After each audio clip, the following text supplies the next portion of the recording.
Can you do a hem stitch with a doubled weft thread? Yeah, why not? Let's do it. Have I ever done it before? I don't know. I can't remember. There's a first time for everything, but it's not going to be difficult. I know that. So I have been weaving with the double weft on my little vintage toy loom. Have a look at the video that I did most recently if you're interested in this loom. However, these are not readily available for sale anymore. You might be lucky enough to find one somewhere out there on the internet, but very difficult to find. I've actually been on the Tomy website because it was Tomy who produced these originally around 1982, I believe. This one is the Hobby Girl loom. And it's all in Japanese, and it's just a little bit hard to follow. Basically, they don't really have any distributors outside of Japan anymore, from what I can understand. And it's quite difficult to order it from Japan.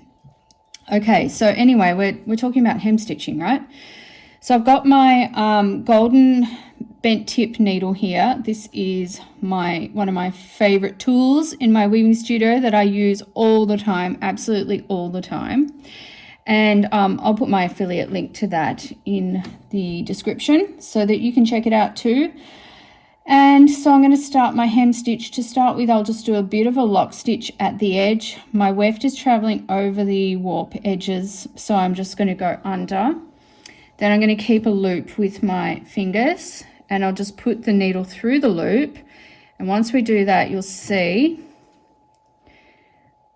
we have a bit of a lock in place. And then I'm going to start my actual hem stitch. So I'm going to do a 2-1 hem stitch, which just means 2 warp threads across and 1 weft thread in. Now it's a little bit different here because I did double the warp. So technically I'm going over under 4 warp threads, not 2, but I'm going to count them as 1, 2, if that makes sense. I usually do that when I double the warp, just count the 2 as 1. So I'm going in, and then I'll go back and under. I love the bent tip, how you can angle it so that it's facing up. And so already as I'm bringing the needle through, it's up and it's in the right place. It makes it so simple. It also, because of the coating on this needle, it slips through any warp that you're doing just so easily. So now I'm going back down, and I could break this apart into all little steps, but I'm going to do what's a little bit more intuitive and a quicker way of doing it. So you can go down and scoop up sort of in the same action. Again, the bent tip helps with that. So I've gone across 1, 2 warp threads, and I've gone 1 weft thread deep. So I'll pull that through. See how the 2 weft threads together, the doubled threads, they just act as 1 thread. So you're just hem stitching as normal. It's just very easy to do.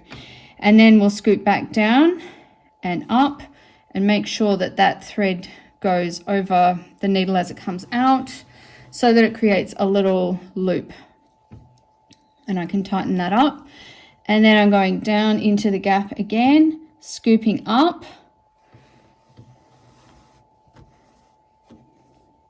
And then back to my starting point, scooping up.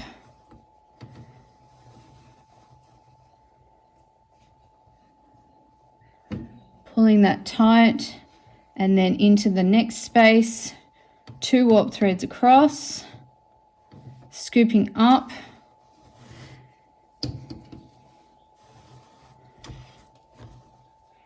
and then back to my original space, going under and through that loop. It's all about catching the loop with that weft. Okay, so let's speed it up a little bit more. Make sure you've got plenty of weft yarn. It should be around 4 times the width of your project for a hem stitch if you want to go all the way across.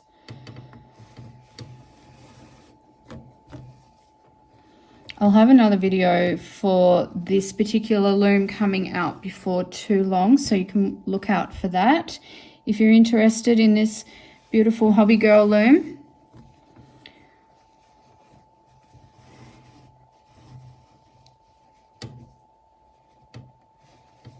And it doesn't take very long to hem stitch something like this.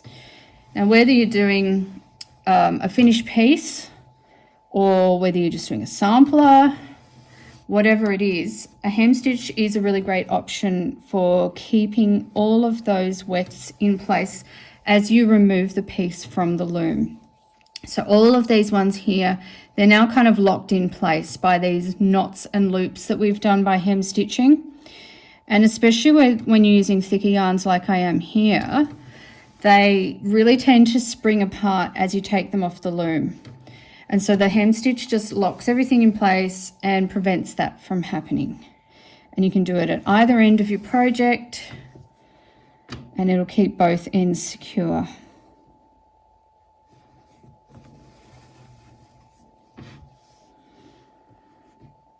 Almost to the other side. I've got a little knot in my thread there. The longer your threads are, the more likely they are to knot, but usually comes out very easily.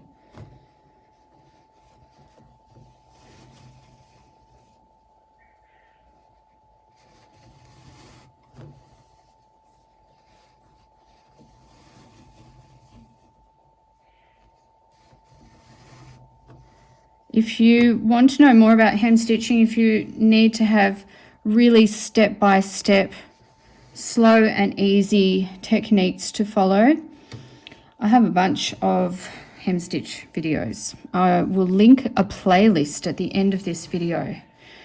And if you just click on the playlist, it'll take you to all the videos that I have on hem stitching. Not sure how many there are. There are a few. And some of them are about hem stitching from your start, so right down where you start weaving. Another one will be about what I'm doing here, hem stitching at the end. I don't know what else. I just know I've got quite a few on hem stitching. So you can check it out. And here's the end. All right. So that's the doubled thread, nice and easy. And then I'm just going to needle weave back into the work to secure the tail.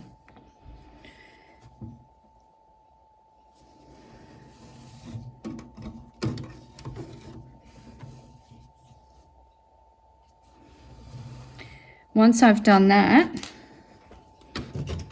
I can just snip the end underneath. And then I'm ready to take this off the loom and these ends will be completely secure and I don't have to worry about it. Shall we do that? Why not? Let's do it. Okay, so I'll just release the tension at the back and all of my warp loops pop off. And as you can see, I can rough up the fabric, I can do what I like with it, and none of those weft threads there are going anywhere.